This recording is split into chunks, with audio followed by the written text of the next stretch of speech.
Tell me, what do you mean by ode? Uh-huh. Lyrical poem. Yeah, ode means song. It's true. No issue with it. It signifies nothing but a formal lyrical poem dedicated to, praising. Praising, you understand, like when you're boasting, praising, or reflecting on something of a deep admiration or inspiration. In this particular poem, you would find out the poet celebrates the nightingale, right? Uh, and not only the nightingale, it's a beauty and it's a timeless, melodious song.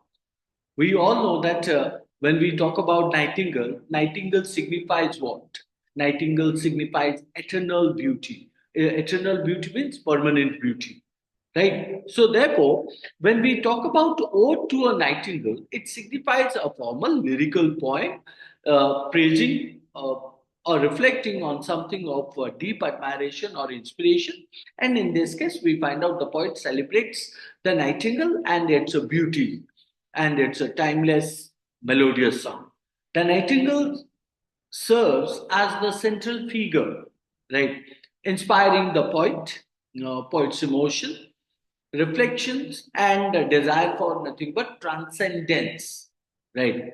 So that's what you would find out. The poem carries with the symbolism. How do you consider that symbolism? Because the poet used the symbolism of the nightingale and stated that what how the nightingale becomes the eternal beauty, immortality, and the contrast between human suffering and the bliss of nature. Bliss means that called as a blessing of nature. But at the same time, when we talk about nightingale contrast to the human, we find out that how it is. Because one side you are taking nightingale is the eternal, permanent beauty, immortality, and bliss of nature. At the same time, human beings are considered the face of decay. Decay, you understand, destruction, sorrow, and death, isn't it? So the birds song remains untouched by time and connecting nothing but generations and influencing a sense of awe. Awe means wonder and escape. Did you get that point? So that's what you would find out about the poem or the title. So even the nightingale as an agent, it is also known as the nightingale as an agent. Agent of what? That called as escapism. What do you mean by escapism? Escapism means called as ism. Ism means belief. Belief of escape. Escape means what? To flee or called as a flayed away, isn't it? So here we find out the bird's a song that takes the poet from his painful, transient, painful means the kind of a suffering. Like let's say that you people, when you get sad, when you feel some kind of a disturbance, you want to stay alone. You want to listen to music, songs, right? Like some students are there who love to listen to Kishore ke dard bhare gaane, right? Romantic songs, isn't it? So that is what you would find out. The bird songs song is nothing but considering as a taking the poet from a painful, transient human reality and human reality. What is the reality? Human reality is death, right? And to a dreamlike serene world. To dream like serene. Serene means called as a calm world. And the poem indicates or inspired thoughts of art.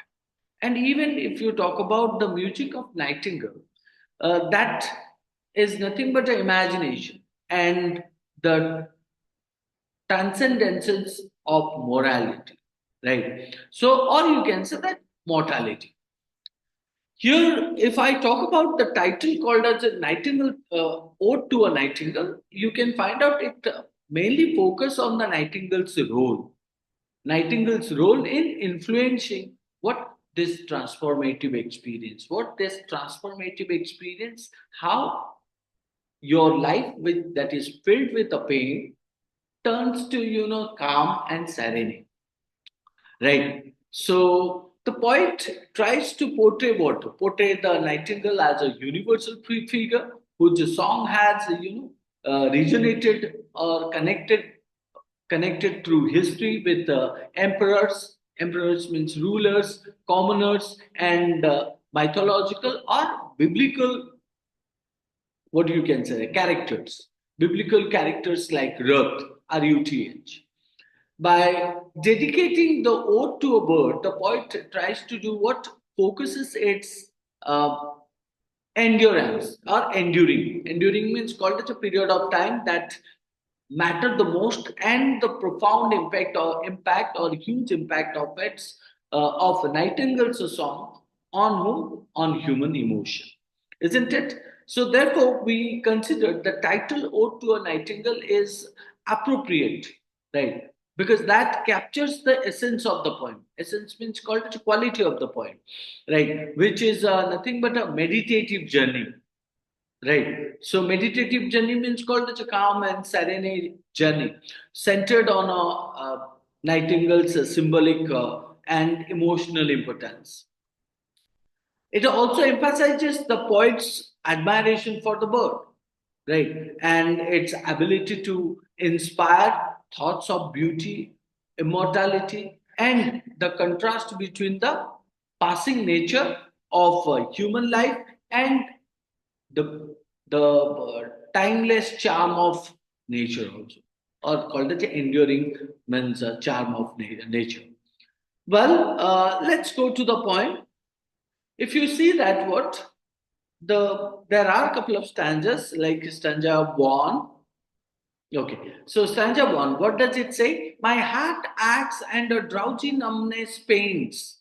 My heart acts and a drowsy numbness pains. Lay they words I had sung.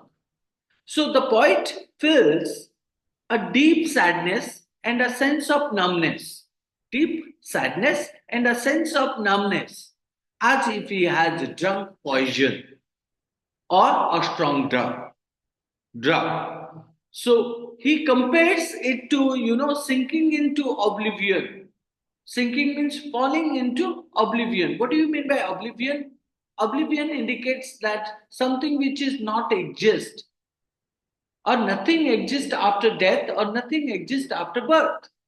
That is known as oblivion. So, and the poet finds out that what means, how does he feel? He feels sad. He feels means numb or pain. So, why means that has not been known, but it makes the kind of a realization that what he feels like he has taken poison or he has taken drug, and that makes him fall into oblivion that something not exist, right? And it likes drinking from the mythical lethe, the river of forgetfulness. Mythical lethe. What do you mean by mythical? Mythical is something which is believable, right? Believable lethe. So what is lethe? Lethe is called as a kind of a river that helps you to forget everything, right? So and he means feels like what he has drunk. He has drunk what? He has drunk the water from that river that helps him to forget everything, isn't it? So this not through envy of the happy lot, singest of summer in full throated ease. This not true envy of thy happy lot. Thy means your. So this is not true envy of your happy lot, singest of a summer in full throated ease. So the poet clarifies that what he is not jealous of the bird's happiness, right? So instead, he is overwhelmed. Overwhelmed means called as a, that's something called as a getting excited, right? By its joyful singing. Whose joyful singing? That called as a nightingale, which seems effortless and brings the beauty of summer to life. So here you would find out that means summer has been considered as the beautiful weather, right? And it is stated summer is considered as the human's life, right? So that is what the stanza one tries to say, that the poet feels nothing but a sad and a pain, and he feels like he has taken the poison, and that makes him nothing but a no use, and makes him take towards the kind of a place which is not exist, right? And he feels like what he has drunk the water from the river called Lethe, which helps him to forget everything. Then he talks about what means, he tells about that he has not even any kind of a jealousy, any kind of a jealousy towards the bird called nightingale, and he feels like, even he feels that what the song of the nightingale is nothing but helping him to happiness, and also means make him forced to realize that how come that bird sings so beautiful, right? And without having any effort, and makes him realize that it's the beauty of summer, right? So summer to life. So stanza 2 stated that, oh, for a drought of vintage, oh, for a drought of vintage, and with you fade away into the forest deep, right? The poet wishes for a drink of aged wine. The poet wishes for a what? A drink of aged wine, which reminds him of the what? Reminds him of the beauty of nature, music and carefree happiness. He wants to drink and he wants to escape the harshness of the world. So, and disappearing or fading into the peaceful dim forest with the bird. Right. Now, understand, oh, for a draught of vintage, and with you fade away into the forest deep. That indicates that what means, it is the wish of the poet that what he has uh, drunk water, drunk means a wine for aged, right? Aged means called for numerous years. So, and that makes him remind that what the beauty of nature and carefree happiness. And he wants to drink what? He wants to drink and escape the harshness of the world. Escape the harshness of the world means the world that filled with the war, jealousy, gluttony, right? All such kind of a things. But he doesn't want to stay in that world. He wants to, escape from this world that doesn't give him the peace. And he wants to escape with whom? The nightingale, into the peaceful dim forest. So, stanza 3 stated that fade far away, dissolve and quite forget. Fade far away, dissolve and quite forget. Or new love pine at them beyond tomorrow.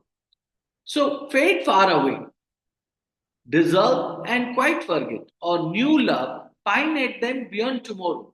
So he desires, the poet desires to what? Forget. Forget what? Forget the world where human suffering, right? So the tiredness, the sickness, the aging, and the death that cause what? That cause nothing but that cause pain to the humanity. Right. In contrast to the fleeting nature, in contrast to the fleeting nature or passing nature of beauty and love. So he finds out nothing but what uh, the world filled with nothing but the beauty of nature. So and but at the same time, the poet finds out that look at the other side, how human beings are suffering.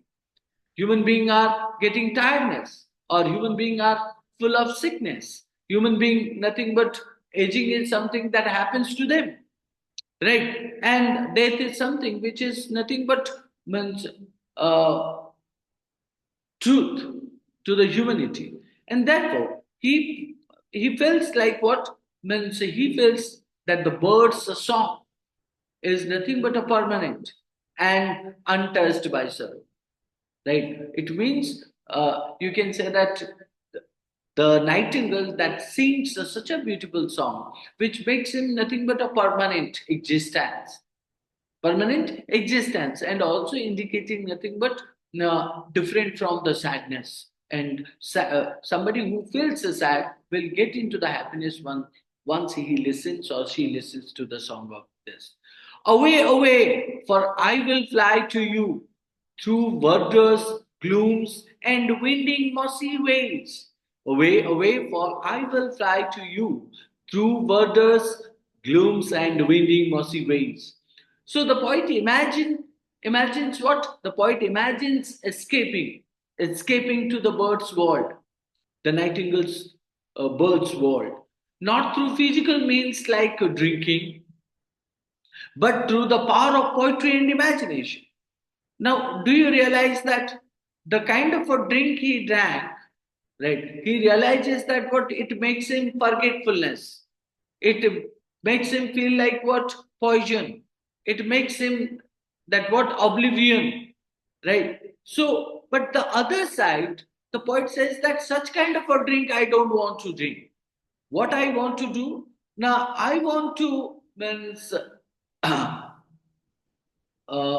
escape from this world to the bird's world through through my writing, through my power of poetry and imagination.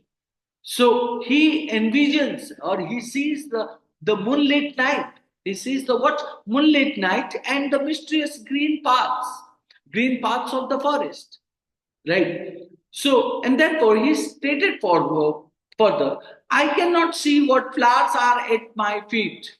I cannot see what flowers are at my feet. The murmurous haunts of flies on summer eves. So the poet, although cannot see the flowers around him in the darkness, he imagines the scents, right, and sounds of nature. He imagines what? The scents and the sounds of nature. He envisions wildflowers like violets and moss. He envisions or he sees what? He sees the means of wildflowers. So what are the wildflowers name? That called the violets and musk roses that are surrounded by hum. Hum means you understand that called as the bees and of summer insects, right? So surrounded by the hum of summer insects. He said that what means through the saint, through the sound of the hum, through the means you can say that sounds of nature. He realizes what kind of a flowers are they are, right? The poet also feels like what means why did not he see all those? Now because it was darkness, right? So darkling I listen, and for many a time, darkling I listen, and for many a time to your high to your high requiem become a sword. Darkling, I listen, and for many a time to your high or to thy high requiem become a sword. So the poet said that listening to the bird's song makes him what? Makes him reflect. Makes him reflect on a death, right? Or on death. Listen to the bird's song makes him what? Makes him reflect on death. He feels that what? Dying at this moment would be beautiful, right? So, and peaceful. Why?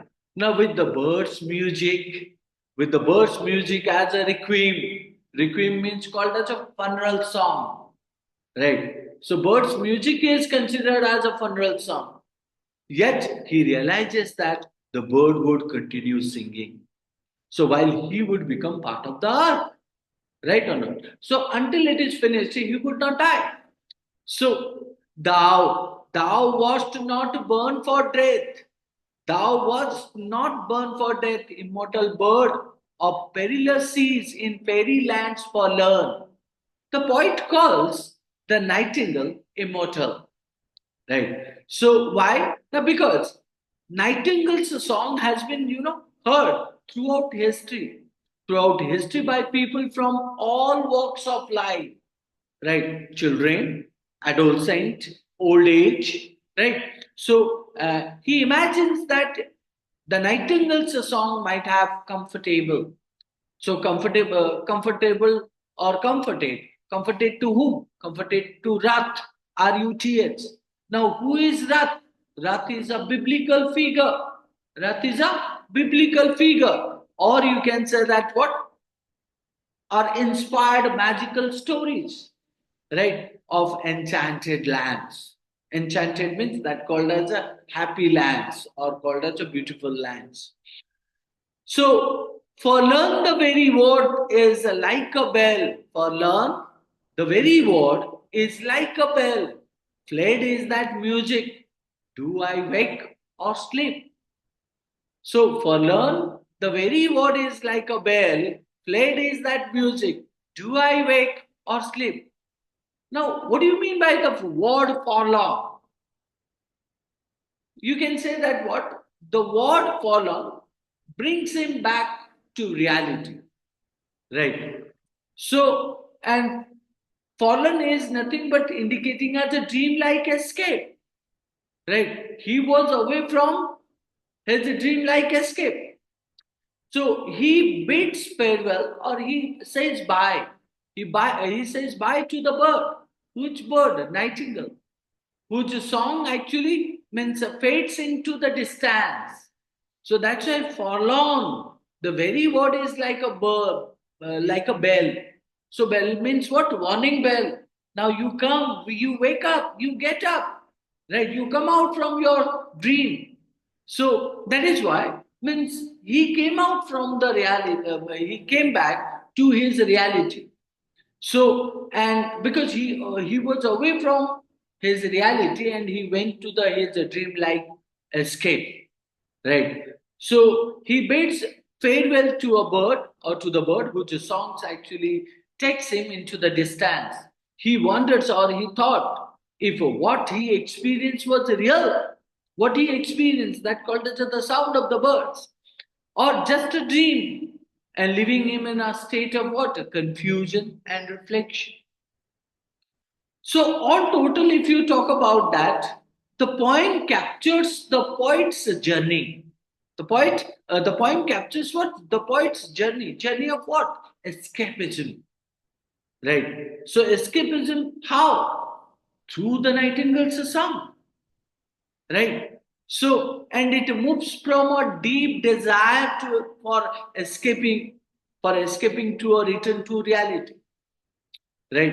It moves from a deep lunging for what? For escape to a return to reality.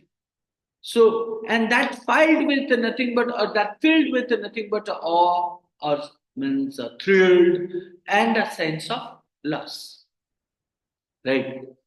So that's what you would find out in this particular poem. We also have some poetic devices. It's already 125. We will keep till this, huh? बच्चे जल्दी से